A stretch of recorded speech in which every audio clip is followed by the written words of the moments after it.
Now, when the tide's short, you don't actually need your grapnel lead. You don't, no. You can use a rolling lead, but you've got another sort. I have, yeah. So well, what I've got here, it's actually another. It's from the Breakaway stable again. It's quite a clever invention once again, and basically it's a Breakaway flat lead.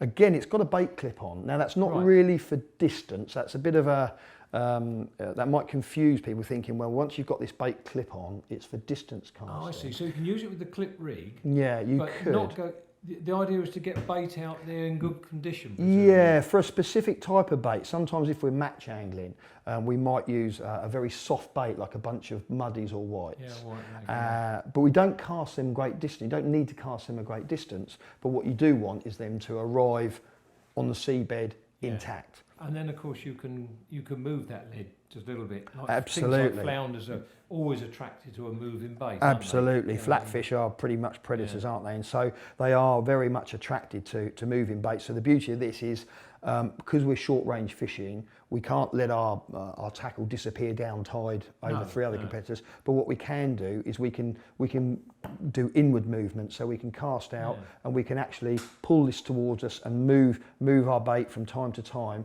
which can form of an attractor.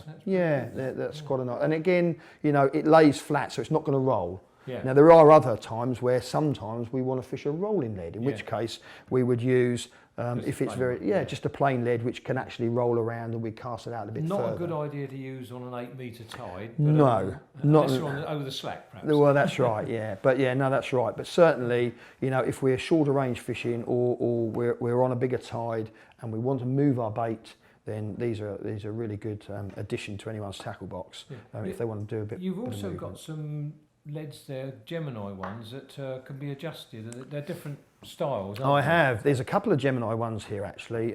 Gemini, like Breakaway, I think are fantastic innovators in our sport, Jim. You know, they're responsible for bringing out some fantastic bits of kit. So as you can see here, I've got two separate Gemini leads. Now, you can see this particular one has got a long stem. Yeah.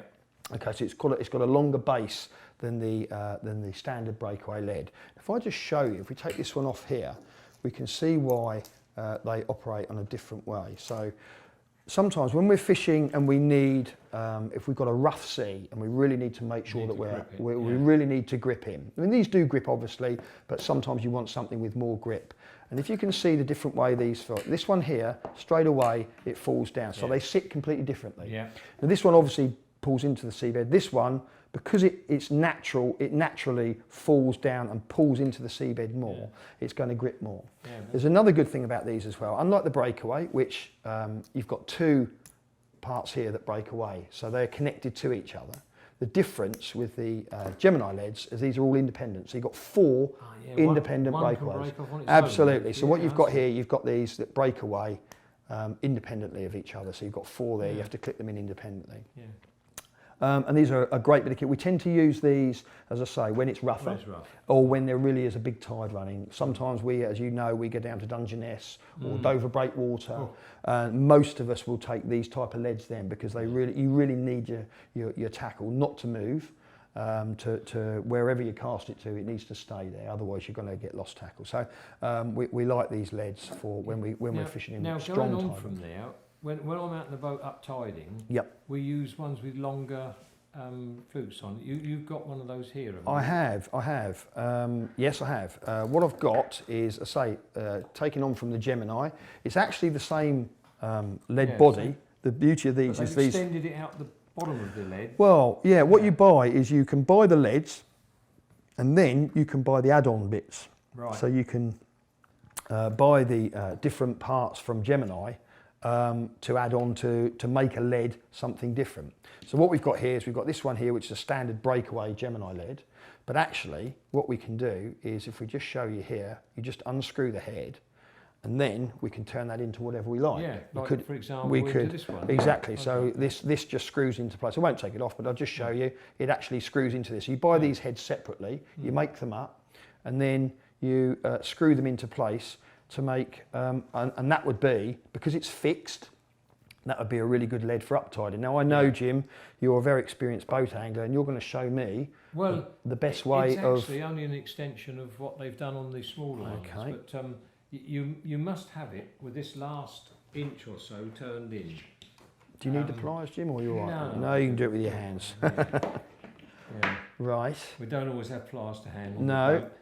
the boat, but you've got to get that, as you say. So with the angle it's in like that, that pulls straight down into the sand. Right. But I do like a fixed one, I must admit, in the boat.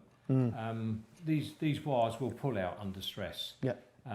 But what you don't want is it to pull out when you don't want it to pull out, if you see what I mean. It's got to hold in the tide until you get your fish. And obviously you can see with these, they've got a much greater length on the wires, so obviously that's going to give you a lot more holding power, isn't it? The other thing is, because you're uptiding, you've got a long bow, a big bow in the line, you need this to hook the fish. Right. It's got to hold in. When they get hold of that bait, they swim away, and it's the fact that this is anchored down hooks them firmly. Right, so it's like a bolt, almost like a bolt rig, so they swim away. And if it's a cod, it will then release this, and then you'll see your rod kick up, and immediately then you pick up your slack and get into the fish.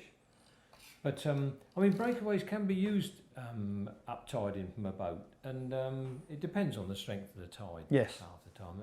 So weights, basically, it's the same with beach and boat fishing. We tend to have quite a range of different leads, and we change them according to whatever conditions we're fishing. That's right. Yeah.